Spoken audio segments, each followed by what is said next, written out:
How y'all doing? This is God's gift to barbering, also known as the Barber.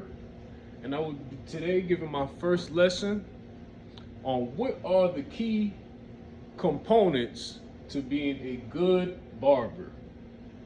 And I would like to also address my audience and say, you really don't get to see me too often. And I thank you, my new subscribers, for following me and supporting me. And now you get to see the personality of who I am. And now you get to encompass who I am. And in the beginning, I was showing you my work and the great aesthetics of how I cut hair. And now I'll be showing you my first lesson. And I'm starting off with these 4 components right here of what it is to be a good barber. And the first one I decided to write down was confidence. Now, the reason why I say confidence is number 1. In any business you do, especially in the cosmetology and in the barbering field, we're gonna need confidence. Why do we need confidence? We need confidence because without confidence, you cannot reassure that your client is in good hands or that your client is safe. Okay? So when you're having a consultation with your client, you address them, you're telling them who you are. Hello, sir. You're reaching out your hand. My name is such and such. Or you're talking to a mother with a kid or a father with a kid. If you have a hunched over back, or if you're not standing up with confidence, or if you're dragging yourself and you're not exhibiting confidence, this can linger you from making the money you desire. Because since you don't have confidence, you will not be the person will not have confidence in you. So the first thing I address for barbers to have is confidence. And how do you get confidence? There's multiple ways of building your self-esteem and who you are. First of all, you have to tell yourself who you are, affirming who you are, looking in the mirror to confirm who you are verbally. Tell yourself verbally, I am such and such. Recite good things about yourselves before you go to sleep. Tell yourself that through hard times you can make it. This is how you build confidence. Also, you build confidence with your experience in barbering. The more experiences you have, the more confidence you will build. That's just a natural occurrence in time. Number 2, social skills. Social skills are important in the barbering industry because social skills bridge the gap between between client to barber, right? How your ability to be able to socialize with a broad amount of people from different backgrounds and different walks of faith, different cultures, your social ability on how these people receive you is going to determine how they are going to, how often they're going to come back to you. Okay?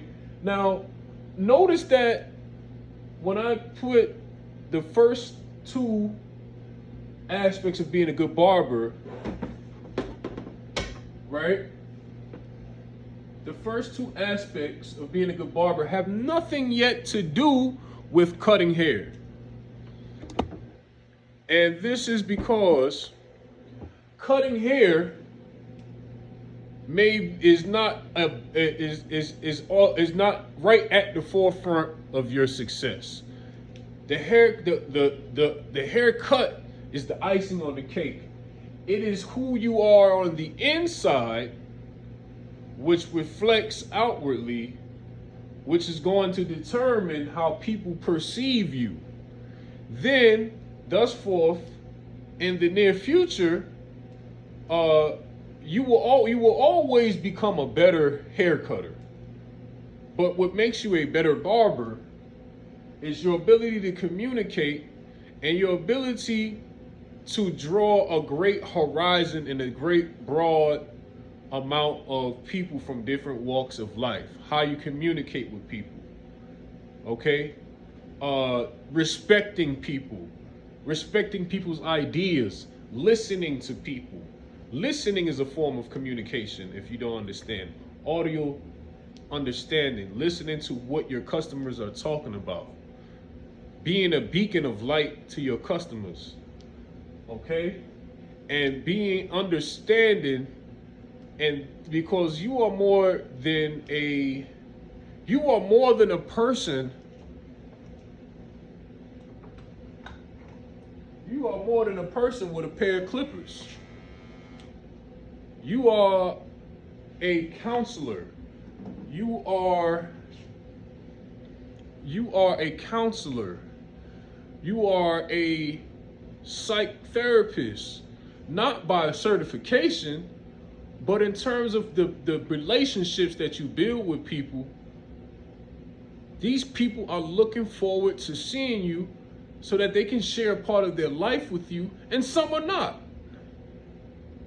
Some people but you are a presence to them that they look up to. Okay? So that's it with the communication. Number 3, professionalism, punctuality, and barber etiquette. Okay? Professionalism. Okay? Professionalism encompasses confidence and social skills, and professionalism is also your ability to display professionalism is your ability to display a image that is heartwarming, and an image that people and their families can look up to. Okay?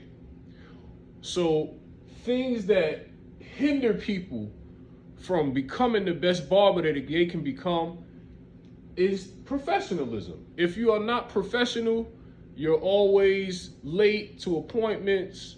You're not dressed dressed to your highest abilities.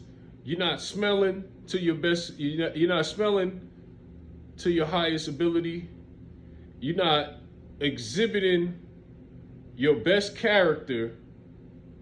These things show in the barbershop, and they show to the community. Okay? People want to bring their kids to somebody they can look up to. And a way of being professional. Now, I know sometimes, us barbers, we may not have suits and ties to wear the whole week. We are technically we're a white collar profession, but let me tell you what has happened. In the past few years, barber owners have been hiring anybody they can to fill in chairs. So therefore, people have not gained the standards of professionalism in the barbering industry, because a lot of owners and a lot of shop owners fill in chairs and they hire guys who don't have their credentials, who don't have their licenses, who don't have, they just hire people and they don't bring them up to the standards of modern times. Okay?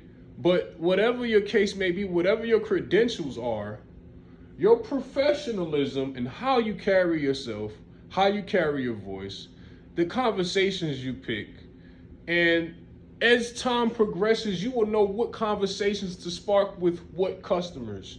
You will know what is the right time to bring up certain topics in the barbershop. Okay? They say don't talk about religion and politics in the barbershop, and I'm one to stand by that, with an exception. There's a proper time and a place to talk about anything in the barbershop. Do we talk about religion in front of the broader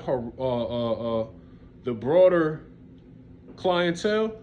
More likely, we really don't want to, because people are very sensitive towards their beliefs, and people are very sensitive towards their traditions. And even if the client may not be speaking, we don't know what the client is going to talk about when he leaves the barbershop. Okay? So just keep in mind, don't say excessive things that don't fit certain scenarios. And you have to be able to read what topics are proper for what audience. Next, your vision to execute your haircuts. Now that